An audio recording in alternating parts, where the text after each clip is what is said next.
We're live. What's up, guys? This is Keith Kelfis with the window cleaning blueprint on the Untrapped podcast. Dow and my cat. My cat, if you see this on video, he's right here with me too. Just stopping in to say what's up. Want to go live real quick. Tomorrow's Easter. And if you normally like to spend Easter with your family, I'm sorry because we're in quarantine. But you can do a Facebook chat, a video Zoom call live with them. You can all make your own Easter dinner, and well, that'll be Easter, right? So, here's my cat. I just did a live prayer with Nick Carrier on my other YouTube channel called I Am Ability. We did the salvation prayer. We did that on Facebook as well. So if you got any stress, you got any anxiety, if you feel depressed or anything, being cooped up, well, I understand. A few nights ago, I was going pretty stir crazy. My mind was playing tricks on me. So I went out in my garage and I was praying. I made a homemade punching bag out of a window cleaning towel bag. I have this big like nylon bag that I put window cleaning towels in, and I stuffed all the window cleaning towels in the bag, and then I hung it from the rafters of the ceiling in the garage, and I turned it into a punching bag, and I put on some snow gloves, winter gloves, and I was punching the bag and boxing around for 15, 20 minutes and doing push-ups and made me feel a lot better. I think that. What's up? This is MAGA, Mega Country, JJ Highland. Routine is so important right now to make sure that you're getting exercise daily, you're eating healthy, you're getting proper sleep, and that you are keeping your mind on track. I notice that the only times that my head starts getting messed up is when I go on social media now, like Facebook, Instagram, conspiracy garbage stuff. And whether or not any of that stuff is true or not, uh, I don't know if I'm at the level to handle that. It's like you get sucked into the rabbit hole, and there's so many people just pissed off on social media right now. It's like, just looking at my phone makes me sick. So I've been shutting my phone off more than 50% of the day, all morning long. I don't even want to look at my phone. I went out and did quotes today, my Saturday quotes. Every Saturday I do quotes. And I also been taking calls and lining up work. But as far as Michigan, we are in full blown lockdown. Nobody's allowed to work. And I hear that in other parts of the country, people out working like crazy right now. Excuse me. So we got people all over our governor right now uh, in Michigan. In less than a week, a lot of people, thousands of people are going to storm the city capitol in their cars and honk the horns, and people are signing petitions and sending them in. Michigan is, it's interesting what's going on. It's almost like it's not good. It's not a constitution, as you know what I'm saying. But, yay. Social isn't YouTube, it's taking a weird turn, all social media, like, it's like, this is something interesting about what's going on right now. Like, you can see everybody's true colors, including your own. You can every little anxiety or weakness or anything, it's all coming to the surface. Any little nervous twitch or tick, the some of the I don't know if you'd call them celebrities, but the people that I look up to, the business gurus and leaders and people that I watch on YouTube and some of my favorite influencers, I'm looking at them a little different now. Like, it's weird. It's like they're making videos from their home, which is fine, and I'm not judging them. But you could tell when somebody's been in the house too long. You could just tell by the way they look. It's like they don't look like they have a pep in their step like they usually do, and like their forehead will be a little bit shiny, almost like they've been just sitting around on the couch for like 5 hours. It's like a body sweat type of thing. It's like like a it's a couch potato look. Does that make sense? It's a certain look. You can feel somebody's energy if they've been sitting around or cooped up in the house. It's a certain, like, it's a sixth sense. And I think what it's doing is it's stripping back that it's like a novelty thing. It's like when you look at people and you think they're like larger than life, and you're like, oh wow, that person is so cool. And you're seeing that we're all in this together. We're all in the same boat. and it goes for all of us. And it's a very humbling experience too. It's a humbling time. Earlier, excuse me, I'm a yawner. Um, I was doing some workout and laying out in the sun. I've been working a lot lately. I work from home a lot right now, and I have an internet business, and I've been working myself to death. And I'm just burned out from working so much and trying so hard that today I laid out in the sun for like an hour. And then we got this old bike in the shed. And I said, you know what? I'm going to go for a bike ride.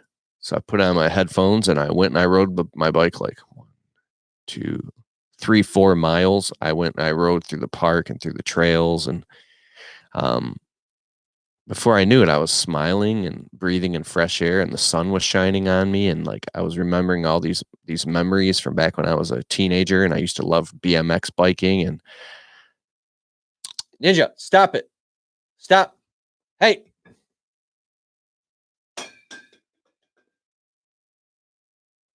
Sorry. My cat, Ninja. I love my cat. I love my animal. I love my animals. He was over there biting on something that cannot be bitten. He likes to bite and chew everything and destroy things. Um, so,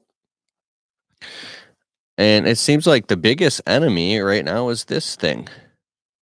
This thing is the enemy. The cell phone, the social media, the news. I mean, there's other enemies, you know what I'm saying? But what I'm talking about is guarding the door of your mind and keeping a healthy psychology and healthy family and keeping it together. Like going back to the basics. Very important right now. So I hope you're doing well. Happy Easter. Go back to the basics. Take care of yourself. Um, if you have any depressive thoughts, don't tolerate it. Hang in there. Stay strong. Reach out to others, friends, and family. Pick up the phone. Call the aunt, the uncle, the mom, the grandma, the dad. Get on Zoom. Have video calls with people. Stay focused. Be the leader of your family. You can collect other people's vibes. Yeah. So when I was a kid, my nickname was Aura Boy because I could see people's auras, they said.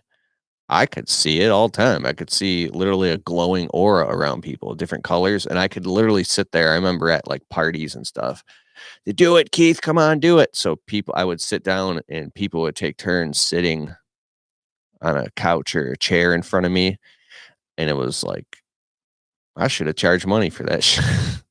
I didn't think of it. And I would sit there and just start telling people things about their lives. And sometimes people would freak out. Sometimes they would cry. And I was just tuning in. And some people would make fun of me for it. And I don't know what it, but at a certain age, I intentionally started blocking that stuff out. I squashed it down because I didn't want to see it anymore. I remember when I was younger, I would like walk through the mall one time and I walked out of the mall crying because I couldn't even walk past other people because I could feel everybody's aura, everybody's energy. I could feel their life, their happiness, their pain, any trauma they had gone through. And I was so empathic that I couldn't handle it. It was like all I could do was look at somebody or walk past them and I was absorbing everything that their life was made up of.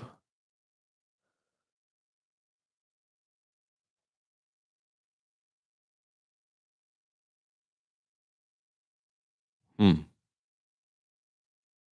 Regards from Poland. What's up, Expert Media? What's up, Mike Honcho?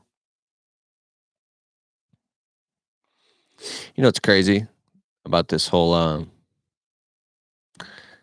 Untrap podcast, Keith Kelfis, landscaping employee trap, window cleaning blueprint. This Me, Keith Kelfus, all these videos I make here on social media, all these podcasts I make. I've been doing this for years. I was the weird kid running around with the camera, always taking pictures and videotaping stuff. I was making music videos when I was like 21. I was the first one when we did music to take a out of everybody we knew to start producing my own music videos. I've been on YouTube since 2005. I've had like 8 YouTube channels. What I mean is I would do this. I would always do this no matter what. I love that YouTube is around and social media and all this stuff. But I just feel called to say this. When I just relax and just be myself, and the real me is I cuss. Like I feel like I can't cuss anymore. I got to be a certain way. I got to be entertaining. I got to do all these stupid ass things that aren't who the fuck I am really, cuz who the fuck I really am, I love to be silly and happy and cuss and say fuck and crack jokes. I and just be a free flowing, spontaneous person. Like I we got 20 million views online now, and my YouTube channel was getting 400,000 views a month. When I only had like 25,000 subscribers, I just hit like 84,000 subscribers on my other YouTube channel. And thank you here. This YouTube channel just hit like 11,500 subscribers. That's awesome. I appreciate that. But I mean, I used to, and it's not about views, but what I'm talking about is I hope you can read between the lines of what I'm talking about is I said what I'm talking about like 8 times, is that when I was my free flowing, not giving a shit, spontaneous self, making the videos that I want to make, doing what I want to do, how I want to do it, saying cuss words and being silly, and just being in the zone, just being in the flow, not caring about what anybody else on the internet is doing. I was doing me. That's when my shit was fucking blowing up, dude. And you know what fucked up my YouTube channel and my like it didn't mess it up. It's fine, but it stopped the growth. Is we all got on a plane and we went to Logan Paul's house in California a couple years ago and we saw what he was doing and he had millions of subscribers and what did I do? Some of my friends too, we were trying to emulate what he was doing. We're like, "Oh, this is how he makes videos. Maybe if we do that, we'll blow up too." So we started changing our style up and how we did stuff, and it just threw everything sideways. And I learned a huge lesson that if you want to be fulfilled in your life, you have to do what makes you happy. You have to do your own unique thing, your own unique thing, your own unique thing. Here, I just said that in 3 different ways because they all make sense. You have to do your own unique thing. Just because somebody else has some formula for success that's worked for him or I mean them doesn't mean that shit's going to work for you. And I'm getting pissed off and angry like these gurus online telling you that you can get these disproportionate arbitrage type of results just because they're on a fucking video ad saying that, "Oh, I did this, you could do this too if you want to be successful." Like bullshit, dude. Bullshit. I think that it's just my opinion. There are to this etheric world we live in, this physical world and the laws and rules of business. And I mean, what is success? One little part of success is money. And it does kind of suck that you need money to do. Money gives you options to do all the other things that you can do or want to do. I mean, money is amazing. Like, I've always wanted to build this studio that I'm in right now. This has been a dream for me forever. And I'm literally sitting around thousands of dollars on cameras and studio equipment and a whole podcast video studio with cameras and lighting. And in the grand scheme, it all didn't actually cost me as much as I always thought it would, because I was able to get some stuff used and on eBay. And but what I'm saying is, this shit costs money. But aside from your basic money to survive, which that's another shitty part, is it costs so much fucking money just to survive if you live in America and to pay all your bills. And if you don't have any cushion money in the bank, then you got to figure out how to do that out. So that's like one of the first priorities is getting all that figured out. Building a business, building a clientele, raising your prices, finally getting to the point where you have taxes and insurance and you're paying all your bills and you're making good money and you have a good dependable business vehicle. You got a couple crews out there, maybe it's just you, but you have to build your business up and get the money thing handled first. And some people that could take 10 years, I don't know. But the sooner you swallow that pill and accept that brutal reality and get excited about it and sacrifice for a few years, you can build up now you finally can have a more comfortable life where you're not struggling tooth and nail every single moment. So, it's kind of hypocritical for me to just say, you got to do what makes you happy and you got to do your own unique thing. Well, maybe you can run your window cleaning business your own unique way. That was a huge breakthrough for me. I got to a point where I fucking hated window cleaning. I hated landscaping. I hated my business. I was so depressed. I wanted to get rid of my business. I mean, I went through the ringer. When you've been in business for several years, I mean, somewhere around the fifth year, there's a saying that everybody around their fifth year freaks out and they hate their business and they start going crazy and rebelling. And it's tough because what you resist persists. Yeah, JJ Highland. What's up? What's up, Johnny Rise, Drew Payan, Brandon Ferguson. But when my business got better and I started making more money and I was happy with my business again and I fell in love with my business all over again. I fell in love with my business again. 2018, 2019, 2017 I hated my business. It was the worst year of my life.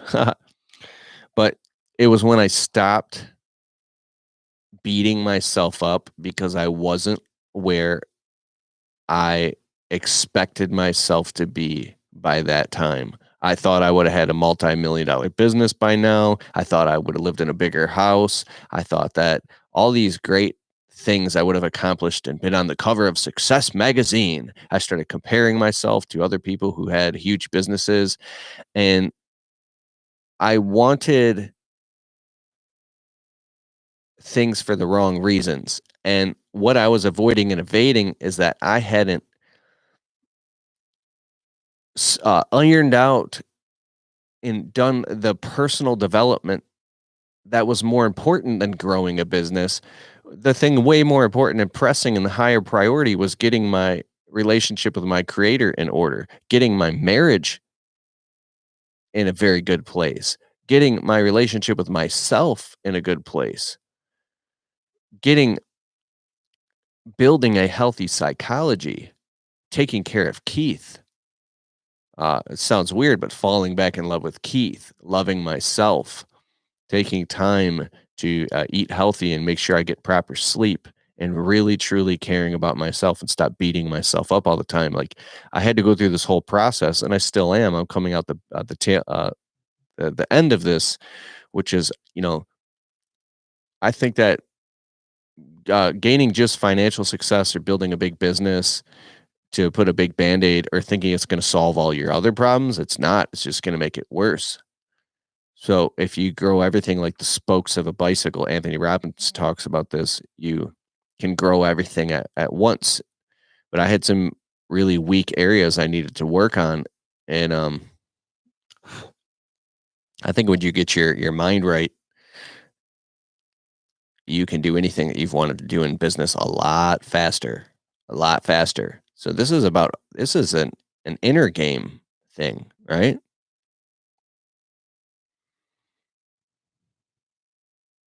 Have I gotten any crap for working during these times during the pandemic? No, we're shut down right now. I'm out doing quotes and I'm accepting calls and I'm lining up the schedule. But what's up year round HVAC? Um,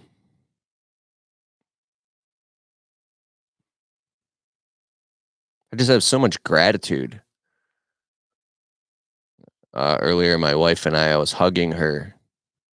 standing like in the kitchen hugging. It was like a slow dance type of hug with all this gratitude. And I said, I can't believe how incredibly blessed we are, how fortunate we are. All those years of struggle and toil and just working myself into the dirt.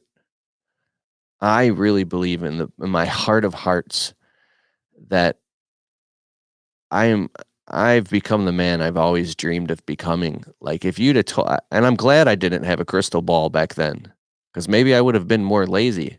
But I can look back and say I gave it 100%. I worked my fucking ass off, and I know a lot of you guys did too. To and because my birthday was a couple days ago. I literally just turned 37. And I used to beat myself up and say, "Oh my God, I need to be a millionaire," and all this bullshit. And I've accomplished so much in my life, and I'm fucking so young still. Like, this is just the beginning. This quarantine shit is like giving me a checkup from the neck up. It's forcing me to look at the truth, which is that I'm not the piece of shit I used to think I am. I'm not a fucking loser. I'm not lazy. I'm not like what I'm saying is that depression is a liar. The enemy is a liar.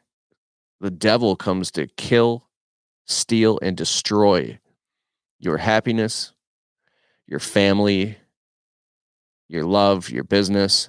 And I'm asking you right now, I'm imploring you to take a deep breath and take a look around and pinch yourself and see how incredibly fortunate your life is, how beautiful your life really is when you become present with your life. I mean, literally, let's just say you heat up some ramen noodles. I love ramen noodles, don't you? Heat up some ramen noodles and shut off your fucking phone and just go cook some ramen noodles. Yeah. And when you sprinkle a little salt on there and you take the fork and when you take the fork and you lift the noodles up and they're steaming and you blow on them and you put them in your mouth. They're too hot to eat, but you eat them anyways. And the taste of that bouillon, it's so good. But what I mean is just that moment with yourself in the kitchen. I want you to just like hug yourself and feel so much love. I know this sounds weird, right? You could feel pure emptiness and masculinity. You can be connected to your core. But what I mean is stop fucking beating yourself up and hating yourself or being in fear and anxiety. Put yourself into a place of pure presence and peace and tranquility where you literally get total satisfaction just from being in your kitchen eating a bowl of fucking ramen noodles, is what I'm saying. Like, how can you get yourself into that place where you're not obsessed with the worrying about the future, obsessed with the past, woulda, shoulda, coulda. You're right here, right now. You turned 30 in 14 days on the 26th. What's up, bro? I've been watching you for 5 years now. Love your content. You helped me when I started my business almost 6 years ago. Appreciate it. Thanks, man. I appreciate it. I felt possessed when I made those old videos. I have a lot of people tell me that my old videos and something there's new people that come into my channels too and they watch these videos that I made years ago. And I'm not taking any credit for this, but I'm saying some of my videos change people's lives. My videos have prevented suicides. I felt possessed to make those videos. Like I'd be sleeping at 3 a.m. and I'd be woken up out of bed. My wife would be like, "What the hell are you doing?" I'm like, "I got to go outside and make a video." She's like, "What are you doing?" I'm like, "I have to make this video." And it was a possession. And I made these videos from the bottom of my heart because I knew I had to share these stories and experiences. And my videos have gone on to help start hundreds, if not thousands, of businesses, which have changed people's lives. I don't take any credit or responsibility for uh, people doing the work, but I'm like the connector guy. Like I just know my role, my life's mission, purpose, and mandate is to be right here, right now, on this video and on this microphone, sharing this information with people This is my life's purpose. I know this. And I'm a communicator because I've watched it happen with my own eyes. I run into you guys at live events. I run into people at live events and they come up and they hug me and cry and want to take a picture with me. I'm like, all right, let's take a picture. What up, though? No, Keith, you don't understand. I watched this one video and I was crying in my kitchen watching you, you asshole, and it changed my life. Right? This has nothing to do with ego. This has to do with alignment. It took a long time for my own wife to get used to the fact that I'm crazy and I'm making videos all the time, right? But it was when I got off that path and I started trying to be like somebody else or trying to do other things, and it's you have to become present with the process of whatever you do, and that's where the magic is. When you fall in love with the process and become present with the process and be thankful for the process. What's up, Shadow Gears Games, John Isaac? Let me type in the comments here so you can see me. Okay, so I am here. Damn, this webcam is dope.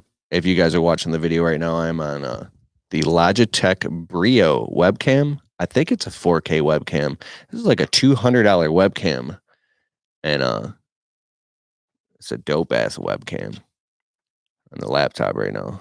And then the microphone is the Shure SM7B. Ran into the Rodecaster Pro Studio. I like to show this because people ask me about it. Rodecaster Pro Studio. That right there is the A10 Mini multi-video switcher. So when I fire up all the cameras, see cameras and lights, then we can have like a full interactive experience, dog. I had the Wi-Fi-tron on here the other night. We were having technical difficulties. I got to get her back on the show. My wife's smart, dude. She's smart. Yeah, I'm reading the comments. What's up, Lockdown 17?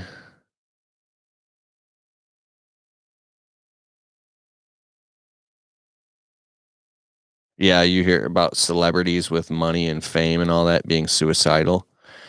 Yeah, I mean that makes sense. You can have all the money in the world and fame and everybody kissing your ass and anything you want and exotic sports cars or whatever and literally feel like such an unworthy I don't know, you could feel like such a piece of shit. I don't know what the words are, but you could, people commit suicide. So it's proof that more money, beyond what you need to survive and pay your bills and drive a dependable vehicle and have food in the fridge and all that stuff, more and more and more money does not make you any happier. And that doesn't mean I'm the Howard Cosell of the window cleaning podcast. I got to look that up. What's up, John Massenberg? So,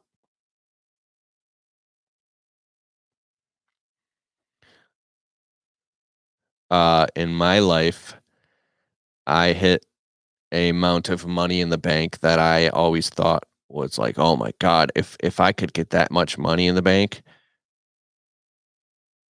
my whole life would be gravy. And I passed that number up and then passed it up again. And I was there was about a month where I was really depressed and I felt let down. I felt lied to. I had made a story up in my head thinking that if I got XYZ and money in the bank, that I would be happy. And there I was, depressed as shit. And I used to get angry at people say, I fucking built a 6-figure business and I had 100 grand in the bank and I was so depressed. And I was like, fuck you. If I had 100 grand in the bank, I would not be depressed. I would literally be jumping for joy doing backflips. I would say things like that. And people are like, I had $1 million and I bought a Ferrari cash and I hated my life. I'm like, yeah, right. If I had a Ferrari, I would be riding in my Ferrari every day. Anyways, um,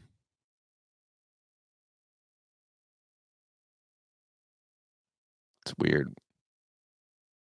And here's another thing, if you're not happy with yourself, if you're not happy with your spouse or your partner or whatever, like, if you guys are in a fight, it doesn't matter what materialistic possessions you own.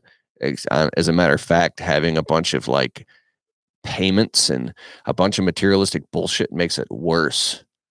That's when your whole life comes crashing down. You're like, "Oh my god, I have all this money. I have a big house and nice cars and a vacation home and a boat and all these things, and I hate all this."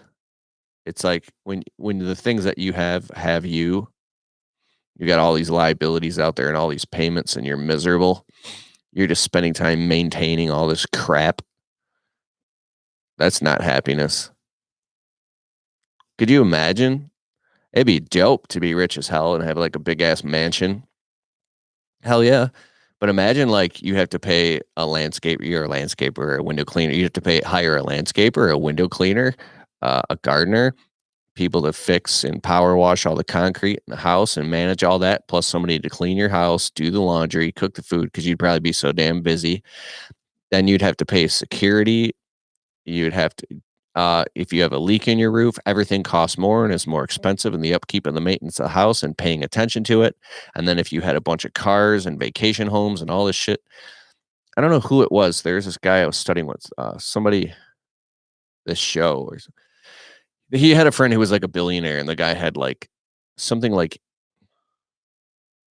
8 houses all over the country, and he said it was a full-time job just managing, dealing with all the maintenance on all the houses, and he sold all the shit, got rid of it all, liquidated it, and just moved into one medium-sized house, and then, had his time back. "What's up, brother? Thanks for helping me find Detroit Sponge." Yeah, Mike Warway over at Detroit Sponge is awesome in Wixom, Michigan. Go to DetroitSponge.com and say my name. Give me a shout out to Mike at Detroit Sponge if you buy any window cleaning gear from there. Shadow Gear Games, what up, though? All right, guys, I'm going to end this. This has been about a half an hour, and I'm glad I came on here. I almost didn't come live on the window cleaning blueprint, but I knew I had something important to say. Hang in there. You stay strong, stay focused. You got the eye of the tiger. We were just about to pull the trigger and rent out a hotel conference room for the marketing ROI live workshop for our live event. See, marketing ROI, my live event that I was going to start selling tickets for. It's going to be awesome. And then this shit happened. And I'm so glad I didn't sign that contract. I just had a bad feeling about it. Throwing live events is a lot of work, but man, so your best years of success are still to come. The brightest years of your life are still to come. And these are the good old days. All right, friends, I care about you. Can't wait to meet you in person. If I haven't, I'd love to shake your hand. And yay, yay. Yay, yay. All right, later.